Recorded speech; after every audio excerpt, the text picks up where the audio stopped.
सन्माननीय माझे बंधू मनोजदादा जरांगे पाटलांकडे त्यांचा भाऊ म्हणून पुन्हा एकदा आलोय सांगतोय। आज अंतरवाली सराटीमध्ये मनोजदादांची भेट घेण्याची दोन कारणं होती।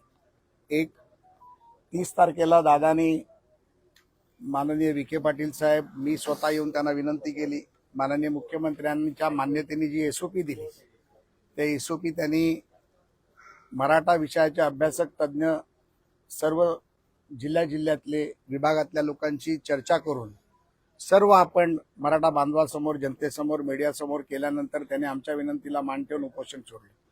खरं तर दादांनी उपोषणाला बसूच नाही, माझी त्यांना पहिल्यापासून विनंती होती। उन्हाचा काळ आहे, प्रचंड मोठं ऊन होतं आणि त्याच्यामध्ये दादा जाऊन वारवात बसले, उन्हात बसले आणि मला खरीच सकाळपासून ती काळजी होती की त्यांच्या तब्येतीची होती, एक भाऊ म्हणून होती।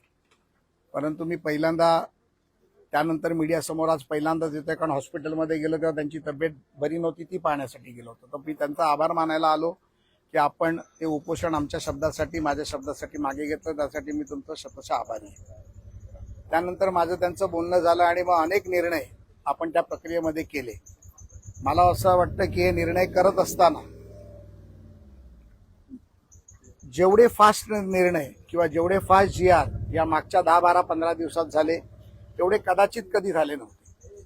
आणि त्याचा मला आनंद आहे की एक वाटाघाटीचा सेतू बनण्याचा मी जो प्रयत्न केला तो सेतू मी असं नाही म्हणणार की तो पूर्ण झाला, अजून सेतू खूप मोठा आहे आणि तो सेतू पूर्ण करत असताना दादांना दिलेला शब्द पूर्ण करण्यासाठी अजून मला खूप समाजासाठी करायचं आहे। आणि ते करत असताना काही प्रयत्न जे आम्ही पूर्ण केले ते पूर्णत्वाकडे जात आहेत याची मला आनंद आहे। ज्यामध्ये आपण एक मोठी मागणी केली होती की MIDC मध्ये मुलांना नोकऱ्या लागल्या पाहिजेत, त्या MIDC मध्येचं लकीर परिपत्रक तात्काळ काढलं गेलं। दुसरी आमची मागणी होती की आमच्या काही बांधवांनी स्वतःच्या या आरक्षणामध्ये बलिदान दिलं, त्यांच्या कुटुंबाला मदत झाली पाहिजे, त्या मदतीचा GR देखील निघाला आणि माझ्या माहितीप्रमाणे धनादेश देखील वाटले गेले। माननीय कुचे साहेबांच्या पण मतदारसंघात त्याचं घरी जाऊन देण्यात आलं। आणि मला एक गोष्टीचं त्याचा आनंद यासाठी आहे की माझ्या मराठा कुटुंबाच्या बांधवाला आज काही ना काहीतरी फुलना फुलाची पाकळी म्हणून दादाच्या प्रयत्नांनी ती मदत झाली।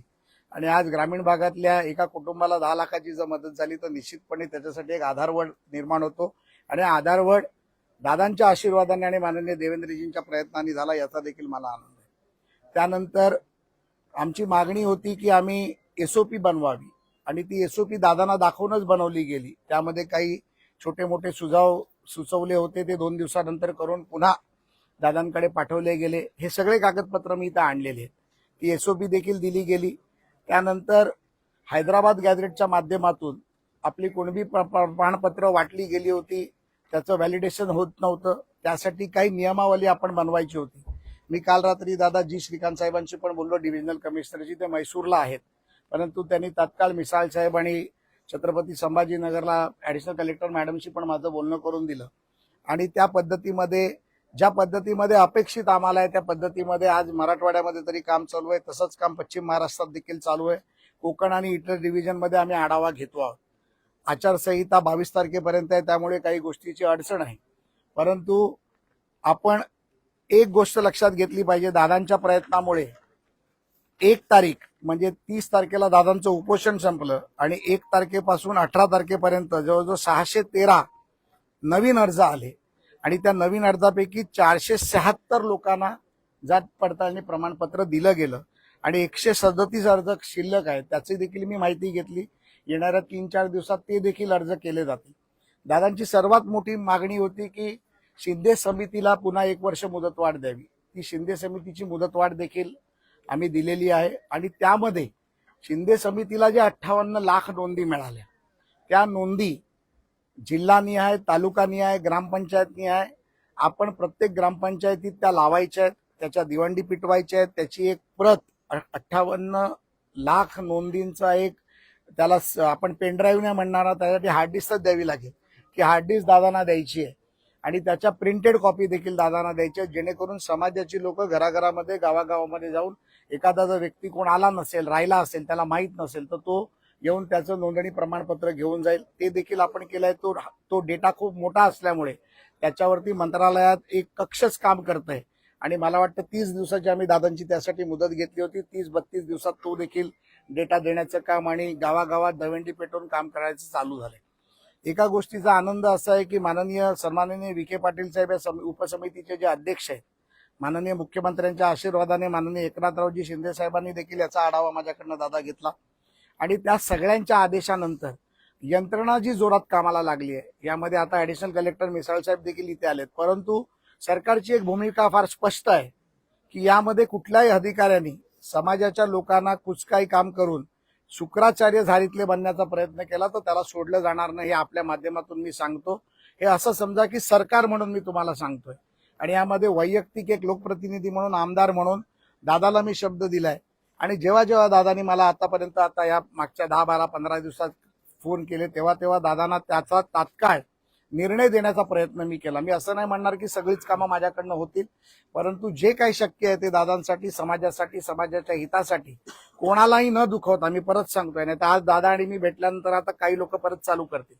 ते चालू करण्याला मी घाबरत नाही, परंतु आम्ही जे करतोय हे समाज हितासाठी करतोय. जी दादाची भूमिका आहे, सगळे समाज बांधव आमच्यासाठी एक आहेत. कोणाच्या समाजाचं भलं झालं तर आम्हाला तसं वाईट वाटणार नाही, पण त्याबरोबर आमच्या मराठा समाजाचं देखील भलं झालं पाहिजे ही भूमिका दादांनी घेतली. ती भूमिका आम्ही सातत्याने घेतोय. यामध्ये दादांनी ज्या ज्या गोष्टी सांगितल्या त्या शासन निर्णयाच्या बैठका सर्व आम्ही सातत्याने घेतोय आणि 23 तारखेला आचारसंहिता 22ला संपल्यानंतर पुन्हा उपसमितीची एक बैठक लावली आहे. मी कालच माननीय विखे पाटील साहेबांना फोन करून सांगितलं की त्या उपसमितीच्या बैठकीमध्ये अधिकृत मला सदस्य म्हणून, निमंत्रित सदस्य म्हणून, आमदार म्हणून बोलवावं ही मागणी मी त्यांच्याकडे केली, जेणेकरून एखादा विषय जो दादांशी मी बोलतोय तो उपसमितीच्या बैठकीत होतो की नाही होतो याच्यावरती मला देखील कळलं पाहिजे. कारण मला शेवटी उत्तर द्यायचंय, सेतू मला बनायचं. तर त्यांनी ती मागणी मान्य केली. मुख्यमंत्र्यांशी बोलून दादा आपण देखील त्यांना ते बोलायची मला खात्री आहे आणि निश्चितपणे तो सेतू बनण्याचं काम आपण करू. सर्वात मोठा विषय होता ज्या मुलांवरती गुन्हे दाखल केले होते, त्यामध्ये मला वाटतं 964 गुन्हे होते. त्यापैकी 902 गुन्हे मागे घेण्याचं काम जवळजवळ झालेलं आहे. त्यामध्ये कागदपत्र मागवण्याचं काम देखील सुरू झालं. 60-62 गुन्हे जे गंभीर स्वरूपाचे होते त्यामध्ये माननीय विखे पाटील साहेबांनी फार स्पष्ट भूमिका मराठा समाजाच्या बैठकीत घेतली आणि ती बैठक ऑनलाईन होती, त्यामुळे ती जनतेसमोर आलेली आहे. त्यामध्ये जर 64 गुन्ह्यामध्ये आम्ही मदत करू नसू शकत तर ज्या पोलिसांनी लाठीचार्ज केला त्यांच्यावर गुन्हे दाखल करा, ही भूमिका माननीय विखे पाटलांनी केली आणि त्याचं सर्व समितीच्या सदस्यांनी स्वागत केलं की अशा पद्धतीत भूमिका घेतली. आणि मी देखील डीजी साहेबांची भेट घेतली. डीजी साहेबांना मी देखील ते सांगितलं. अतिशय प्रामाणिक अधिकारी या राज्याचे डीजी आहेत, त्यांनी देखील सांगितलं की यामध्ये आपण मार्ग काढून कोर्टामध्ये हे गुन्हे कमी होऊन त्या मुलांच्या शिक्षा कमी होतील यासाठीचा आपला प्रयत्न आहे.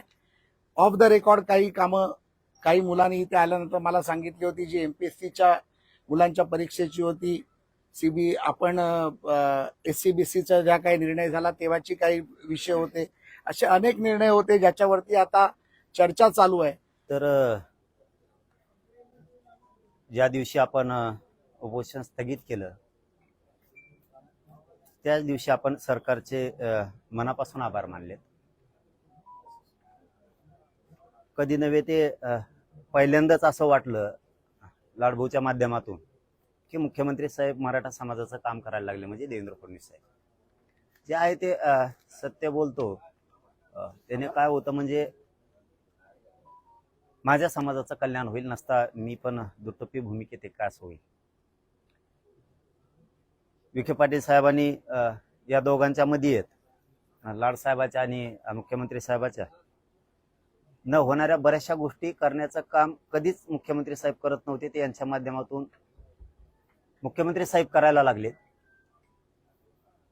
पूर्ण केलेत असं म्हणत नाहीये मी, करायला लागलेत.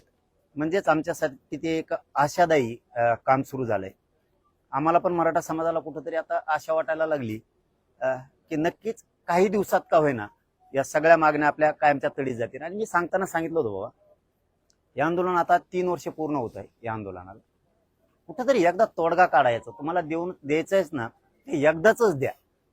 तुम्ही उगाच 2 महिन्याला म्हणजे ते काय येड्यात काढल्यासारखं करायला नको. जसं की येड्यात काढल्यासारखं म्हणजे काय, आम्ही भोळे भाबडे लोक आहेत, आम्ही तुमच्यावरती विश्वास ठेवायचा आणि ते येड्यात काढल्यासारखं होऊ नये. आंदोलन सुरू असलं त्या काळामध्ये यायचं आणि शासन निर्णय करायचे. आणि मग माणूस काय करतो, भोळ्या आशेनं माझ्या समाजाचं कल्याण झालं म्हणून आम्ही कुठंतरी उठतो. पण कुठंतरी एक बघा, आपण जे म्हणतो ना, एक रक्ताची माया असती, ती माया कुठंतरी गुंतलेली असती. म्हणून आपण आपला माणूस म्हणून चेहऱ्याकडे बघून विश्वास ठेवतो. आपण गावखेड्यात गरीब गावात शेतात वाढलेली लेकरं येतं, आपल्याला कुठंतरी आपला चेहरा दिसल्याच्या नंतर आपला आहे रक्तामासाचा म्हणून विश्वास ठेवायला लागतो. परंतु विखे पाटील साहेबांनी, लाड साहेबांना, दोघांना माझं सांगणं आहे की बाबा, तुमच्यामुळे आम्ही मुख्यमंत्री साहेबांवरती विश्वास ठेवलाय. तो विश्वास सार्थ करण्यासाठी कामं पटापट करा. तुम्हाला काय 4 महिन्यांनी द्यायचं आहे, 2 महिन्यांनी द्यायचं आहे ना, आज पण द्यायचं आहे, तर मग ते विश्वास संपादन करून घ्या. काय होतं मग ते लय रापिलं ना, म्हणजे राबिलं जर जास्त, तर त्या माणसाला असं वाटतं यांनी लयच खस्ता खाऊन लयच नरड्याला आणून दिलं. जसं की, म्हणजे उत्तर लगेच देतोय, जसं की तुम्ही मराठा समाजाला ओबीसी प्रमाणे सवलती लागू केल्या आणि सोयी सुविधासह, म्हणजे ही मराठा समाजासाठी खूप आनंददायी गोष्ट आहे की सुविधा सहित तुम्ही पुरवले. ते बी शालेय याच्यापासून तुम्ही मागास प्रवर्गातल्या सगळ्या सोयी सवलती दिल्यात, शालेय शिक्षणाच्या दिल्यात, तुम्ही क्रीडा विभागाच्या पण दिल्यात, तुम्ही तंत्र उच्च शिक्षणाच्या पण दिल्या, तुम्ही वैद्यकीय त्या पण दिल्यात, जो की चंद्रकांत दादाकडे हा विभाग येतो. कृषी, पशुसंवर्धन, दुग्ध या विभागाच्या पण सवलती आणि सोयी आणि सुविधा या पण तुम्ही मराठा समाजाच्या विद्यार्थ्यांना केल्या. त्यामुळे तुमचं कौतुक आहे. रोजगारात, तुम्ही उद्योजकतामध्ये, तुम्ही जे आता नवीन निवेदनात सरकारच्या असत्या काही योजना, त्या सुद्धा मराठा समाजाला ओबीसी प्रमाणे सोयी सुविधा पण लागू केल्यात आणि सवलती पण केल्यात. त्या 3 विषयात तुम्ही केल्यात. पण काय झालंय बरं का लाडसाहेब, तुम्ही सुविधा दिल्या, सरकार भार उचलणार आहे, गरीब लेकरांचं मराठ्यांचं कल्याण होणार आहे. तुम्ही जे आर काढलाय 5 जूनला, आज आहे 19 जून, शाळेत 100% आता आमच्याकडून फीस घेतली. म्हणजे आपण जे म्हणतो ना, गोड बोलून येड्यात काढल्यासारखं ना, ते नसावं. जर सरकार सांगतंय इथं की संबंधित प्रशासकीय विभागामार्फत योजनांची तात्काळ अंमलबजावणी करायची, मग अधिकारी मोठे झालेत का सरकारला अधिकारी बदनाम करणार आहेत, याचं उत्तर तरी मला एकदा द्या. का सरकारमधलं आणि मराठ्यांमधलं प्रेम टिकू द्यायचं नाहीये, असं काही उद्देश आहे का, ते तरी मला एकदा सांगा अधिकाऱ्यांनी. नसता सरकारने तरी सांगा की आम्ही तुम्हाला येड्यात काढायसाठी जे आर काढतोय. आम्हाला येड्यात नका काढू. तुम्ही जर एवढं मोठं मन करून ह्या गोष्टी दिल्यात, 15 तारखेपासून आज 19 पर्यंत 4 दिवस झाले, 100% मराठ्यांच्या पोराकडून फीस घेतली जाते. शाळेत जर आम्ही गेलो तर शाळेतले लोक म्हणायला लागले ते सरकारनं आम्हाला सांगितलेलं नाहीये. मग आता ही लाडभाऊच्या कानावरती ही गोष्ट पाहिजे. आता तुम्ही सुविधा दिल्यात, पण जर फीसच 100% आमच्याकडून वसूल होणार असली आणि त्याच्यानंतर जर सोयी सवलती दिल्या असतील, तर आम्ही पुस्तकं पण घेतले, आम्ही कपडे पण घेतले, आम्ही तुम्ही हॉस्टेल दिलं नाही म्हणून आम्ही खोल्या पण भाड्याने केल्या रूम मालकाच्या तिथं जाऊन. ही कळतंय तुम्हाला. ते तुमचा त्याशी जे फोन आला मला की मी ते सगळे कागदपत्र घेऊन येणार आहे, म्हणलं तेच घेऊन या, काय होईल मग त्याच्यातले तुमचे माझे संभ्रम नकोय, आता नकोय. मग तुम्ही सांगितलं की आता तुम्ही गरम होणार आहे. सरकारनं जर जे आर काढलं तर अधिकाऱ्याला काय प्रॉब्लेम आहे? कारण तुम्हाला एखाद्या ग्राउंड लेवलचं माहित नसेल काय चाललंय. प्रत्येक शाळावाला जेवढे विभाग आहेत 100% फीस घ्यायला लागले. आता वैद्यकीयमध्ये फीस भरणार सोपं नाही राहिलं. मग वैद्यकीय आम्हाला, तंत्र शिक्षणावाले आम्हाला सुविधा आणि सोयी देत नाहीयेत, तोपर्यंत आम्ही काय करणार? शिक्षण व्हायला नको जायला. आम्ही गरीब असे येतं. आता तुम्ही त्याच प्रवाहात आलाय, मी आणखी तुम्हाला मोठेपणच देतो आणि देतच राहणार आहे. हे प्रेम टिकवायसाठी मी तुम्हाला सांगायला, आणि तुम्हाला नाही सांगायचं तर सांगायचं कोणाला? मग अधिकाऱ्यांना, शाळावाल्यांना, दोघांना मिळून मराठ्यांचा आणि देवेंद्र फडणवीसांचा पुन्हा संवाद होऊ द्यायचा नाहीये का? असा काही डाव आहे का? किंवा असं काही आहे का अधिकाऱ्यांनाच तुम्ही अंमलबजावणीचे तुमच्या विभागांना निर्देश दिले नाहीत म्हणून आम्हालाच येड्यात काढायचं काम आहे, असं काही आहे का? का प्रेम टिकू द्यायचं नाही हे तुमच्यापर्यंत नाहीये माहिती. आता पोरांना काय वाटतं, गरिबांच्या पालकाला काय वाटतं, आपलं पोरग पटकून ऍडमिशन घ्या रे बाबा, सोयी सवलती लागायच्या, तर जर ऍडमिशन गेलं तर पोराचं 1 वर्ष व्हायचं. मग ते 100% फीस द्यायला लागले. मग आता आम्हाला सवलती कधी लागू होणार? आमच्याकडून 100% फीस घेतल्यावर, आम्ही 100% पुस्तकं सगळे घेतल्यावर, आम्ही खोल्या तिकडं भाड्याने केल्यावर, कारण खोल्या आता भाड्याने करताना अगोदर त्याला ऍडव्हान्स द्यावा लागतो, ते बघणं चालं. मग म्हणजे पुन्हा आमच्या नरड्याला फासच लागला. सरकारने तर एवढं मोठं काम केलं, एवढं मोठं, त्याची स्तुती राज्यात लय भयान होती. ही जी स्तुती होती ना राज्यात खूप मोठी होती की सरकारनं मराठ्यांना पहिल्यांदा एवढ्या मोठ्या सवलती दिल्यात. देवेंद्र फडणवीस साहेबांनी, विखे पाटलांनी मध्यस्थी केली, लाड साहेबांनी. आणि मग आता ह्या फीस जर आमच्या भरल्या असल्या तर तुम्ही माघारी त्याची ऑर्डर करा, आमचे लोक ऍडमिशन घेऊन टाकतील.